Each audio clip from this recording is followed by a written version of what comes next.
Yet another Washington Commanders player has entered the NFL's top 100 list voted by their peers. Someone I like to call our screw loose oos. Frankie Luvu is number 70 on the NFL top 100 list. Let's talk about it.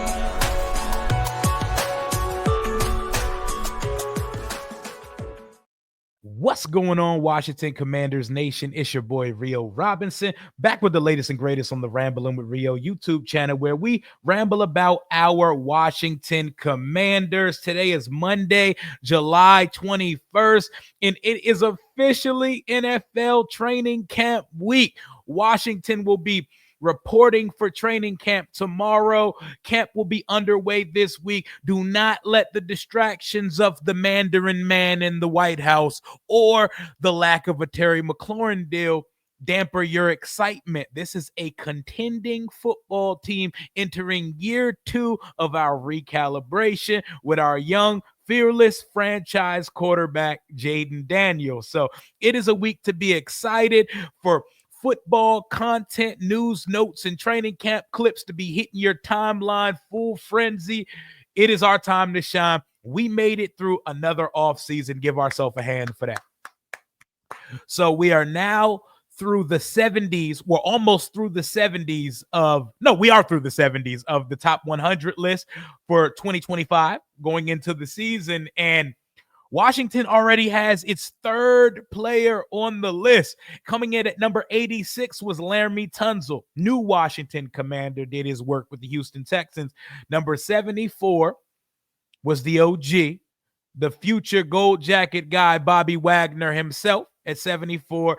And coming in at number 70, a guy that had just under 100 tackles, almost double-digit sacks, and completely transformed and became the culture setter of our defense in 2024, Mr. Frankie Luvu, a.k.a. Screw Loose Oos. That's what we call him on this channel. I need to get a patent for it and start putting that shit on shirts with a hashtag. But shout out and congratulations to Frankie Luvu for being recognized and being spoken about with reverence by his peers. And when you watch the video, I'm not going to play it for copyright purposes. 90% of the video is Eagles players talking about Frankie Luvu. Will Shipley, who we must put respect on because even he got in the game and was dog walking us in the NFC Championship when they gave us Bill. But Lane Johnson, one of the leaders of the Philadelphia Eagles and one of the best tackles in the entire league, he loves Frankie Luvu, called him an OG. He said he knows he's not dirty. He respects him. He likes going one-on-one with guys that are cut from a different cloth. People respect it. People see it. And the peers obviously no ball because Frankie Luvu's coming in at 70. And there are going to be some people saying, why did he come before Wagner on the list? I don't know why anybody would be saying that, but let's not worry about trivial things like who came first in the top 100 list. I want you guys to sit back for a second and reflect on where Washington's linebacker room has went since, let's say, London Fletcher. Matter of fact, no, just think about the last 4 to 5 seasons before Adam Peters and company got here.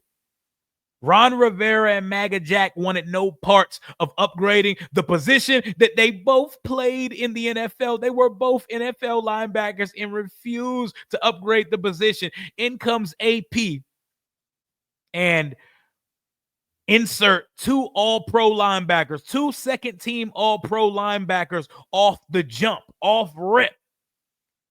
Ripped the Band-Aid right off, got Jamin Davis and company, John Bostic, David Mayo, and all of the committee of mid-grade gasoline that we've been putting at linebacker for so far, the Mason Fosters of the world. We finally got some juice at the position. And such contrasting styles between the 2 linebackers because Bobby Wagner is your prototypical traditional Mike. Even at his big age, and maybe a step or 2 less than what he used to be, he's still the smartest man on the field when he's out there. Luvu, on the other hand, he's He plays with his hair on fire. He's a tweener. I always say that's our Kirkland signature Costco brand Micah Parsons right there, because we use him in the way that Dallas implements Micah, except we have Luvu do more linebacker things over here. But I think we had Luvu do more linebacker things because Jordan McGee was banged up, because the plan was to have him running a lot of linebacker sets out there with Bobby so we can unleash the beast, so we can sick number 4 on quarterback. He didn't get 8 sacks by accident, and he had 8 sacks with like a month plus of the season left to go. So it could have, should have, and would have been a double-digit sack season. I think he got banged up later in the season and teams started to scheme him up a little bit. But we're talking about a guy, because we're sitting here like, where's Washington going to manufacture pass rush from in 2025? You're looking at it. You're looking at it. This is your double-digit sack guy. Dorrance Armstrong, if healthy for 17 weeks, that's your double-digit sack guy. These are the guys that can hunt the quarterback, especially this guy, because while he plays linebacker, they have a bunch of ways that they can disguise him, hide him behind defensive tackles, and just send him to hunt. Send him to hunt, man. I think the turning point play of the NFC Championship game. No, I'm not saying we win that game, but I'm saying the turning point play, down 14-12 at the 50-yard line, 4th and 6, when Jalen Hurts drops back and completes an absolute beauty to A.J. Brown over Marshawn Lattimore. Frankie Luvu is getting strangled. He's being put in a fucking full Nelson on that play. That's the type of attention he requires when he rushes.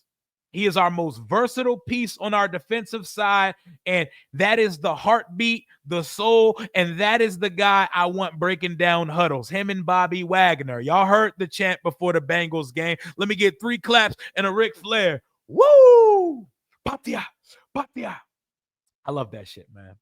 I love that shit. I love Frankie. I love a guy like Frankie Luvu because he's like the guy an everyday person looks at and be like, you know what? He make me feel like I could be something like that. Frankie Luvu ain't overly shredded, ain't overly jacked or cut up. He just out that joint running around with amazing genetics and killing folks. Not the fastest or the strongest guy in the world, but he will tackle anything. He would go head to head with a moving train if that shit came up the A-gap.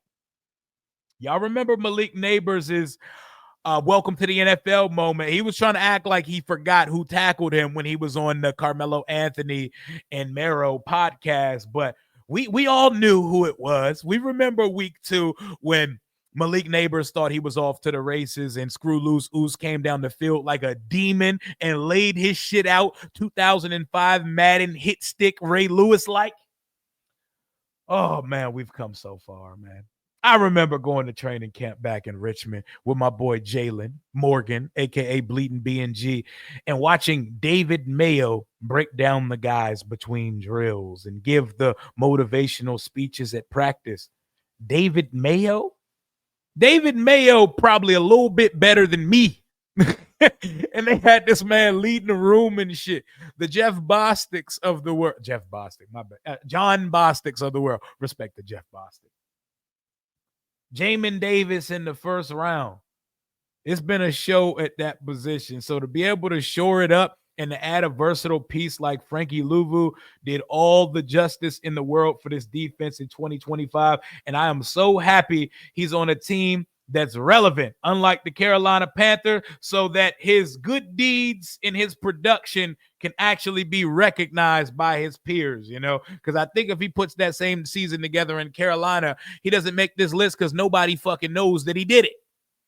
Because nobody cares about what the Panthers are doing until their emotion changes. But shout out to Frankie Luvu, man. Number 70 on the top 100 list. I'm used to watching this damn list and maybe getting one player on it. If we're lucky or in a good year, maybe a leap year, 2 players on the list. We already got 3 players in the first 30. Scary Terry ain't even get called yet. And we know Jaden Daniels is going to be in the top 20 to 25 of this list. He should be top 10 to 15, but they'll probably put a little second year tax on it. But we're going to have 5 fucking players on the NFL's top 100 list.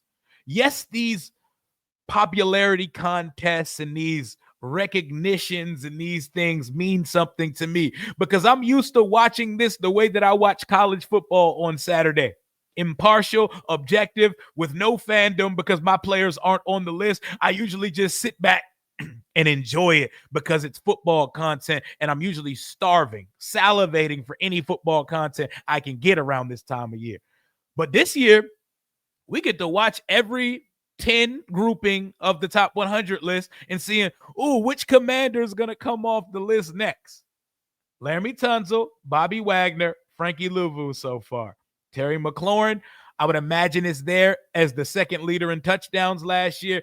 And y'all already know 5 is going to be on this list somewhere at some point. But shout out to my demon, Screw Loose Oos, Frankie Luvu, for making the NFL's top 100 list.